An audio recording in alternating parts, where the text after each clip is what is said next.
their fear, notice what shows up in this lower picture. Socialism is not freedom. The more the government makes, the less we make. The assumption that I have from a polarity perspective is that there's wisdom in this value set they're bringing, and there's wisdom in their fear. The difficulty is it's only half the picture. Now, if we look at another value set and proposition, we look at the values of Occupy Wall Street, and they're saying, wait a minute, we need to have some basic equality here, and that's bound in our tradition, and what we're afraid of is 1% over-controlling the country.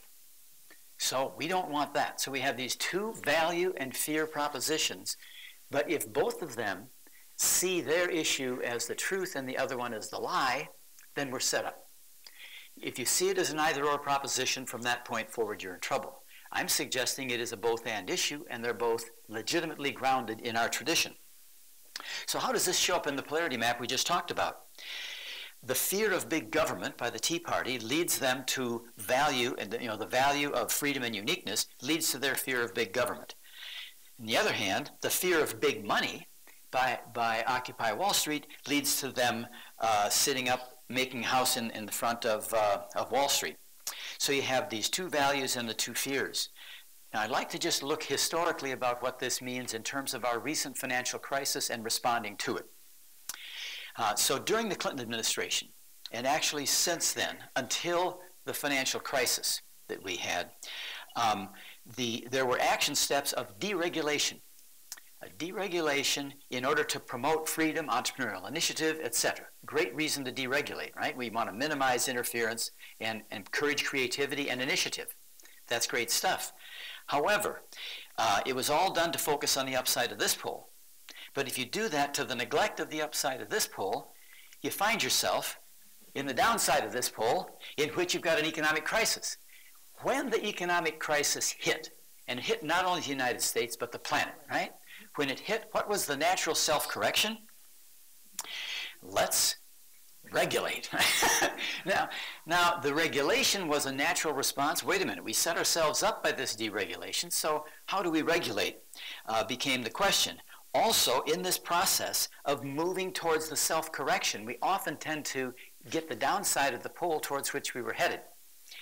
So it shows up here, we end up buying General Motors. Now, in our efforts to deregulate in order to prevent big government, how did we find ourselves in the trap of big government buying General Motors? The answer is not that there's something wrong with Occupy Wall Street or there's something wrong with the Tea Party, but that when we see it as an either-or proposition, we set ourselves up for this experience. With all polarities, when you overemphasize one pole to the relative neglect of the other, you always get the downside of the pole on which you overfocus first. Then, surprise of surprises, you get the downside of the other pole as well. So, but when you notice when you see this in a polarity lens, you do not have to beat up on either the Tea Party or Occupy Wall Street. You can see them standing in a proud tradition, and the question is, how does the wisdom of both of those groups get used in a synergistic way to enhance our functioning as a government?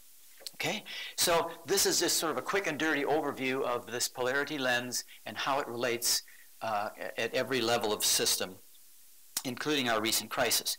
So I want to share now some places that I've been talking about polarity thinking. And one of them was I was invited to the CEO Summit for Conscious Capitalism. This was a little less than 2 years ago. It was in the fall of 2012. And they invited me in because the authors of the book Firms of Endearment, which is one of the founding groups of Conscious Capitalism, knew about polarity thinking and invited me in as a keynote to present there. And I had 5 minutes to present a summary and then lead a workshop later. So I want to share with you my 5-minute summary, and then we did the workshop later. But the point about conscious capitalism, for those of you who are not familiar with it, it really got started when a group of investors decided they wanted to do research on the companies that were the best investment over time. And what did all of those companies, so they looked at which companies, over a long period of time, seemed to be really good investments, and what did they have in common to make us smarter when we consult with people about their own investment of their money? one of the common threads for those companies that were great companies to invest in is that those companies were always concerned about more than just their bottom line, more than just their shareholders. They were also concerned about the community in which they lived, the environment in which they lived, and the employees that worked for them and with them.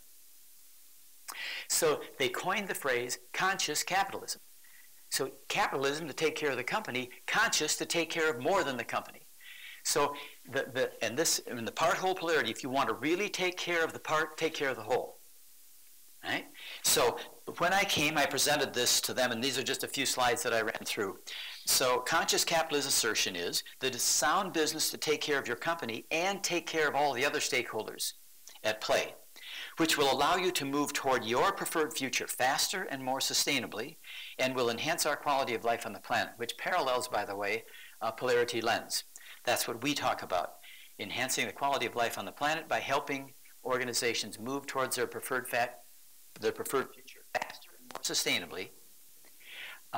And it's by using a polarity lens to do that.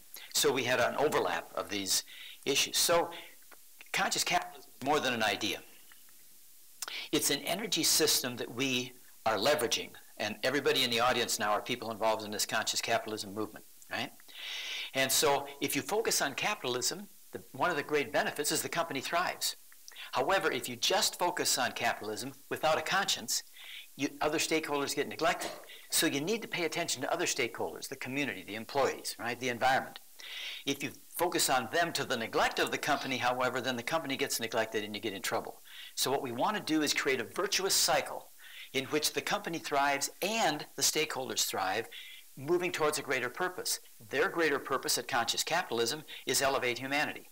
So again, the language here was taken from their literature. So I just wanted you to see how it gets organized, but notice how this is the part-whole polarity. But it just shows up now as capitalism and conscious. Right? And then there's also, it could become a vicious circle if you get in a fight between neglecting stakeholders and neglecting the company, and then that deeper fear, which is unnecessary suffering. Okay, so conscious and capitalism is a polarity. The byproducts of leveraging this polarity well include supplementing or thinking with and thinking, enhancing democracy on the planet, and elevating humanity. So it's a good group to belong to. And they are aware that it is about leveraging this both and. We can take care of our company and we can take care of the rest of the world. So the next opportunity I had to explore this was I was invited to speak with the board of directors and advisors to Bread for the World. And when I was going there to present to Bread for the World, and I was looking at their literature and everything, it got clear to me that, again, the part-whole polarity was showing up. In this case, what happens whenever you're dealing with any kind of distribution, in this case it's food, distribution of food, education, healthcare, it doesn't matter. When you're talking about distribution, the part-whole polarity is at stake. And so in this case, it was about food. So I was looking at their language and was talking with the chief operating officer of Bread for the World over the phone, and we were working on this map together. Because, again, in this case, I had, I think it was 8 minutes to explain polarity thinking to them and why. There were also a bunch of investors. I was sharing with them why they should invest in Bread for the World. And by the way, Bread for the World, one of its unique characteristics is in a quite polarized Congress that we have right now, they have an equal number of Democrats and Republicans on their board. Right? There is a common concern about this Bread for the World issue. And so let's look at what we show up here on the upside of part. Notice how the language changes, but thematically what we first talked about is still there. So the upside of part is you have access to food abundance for some.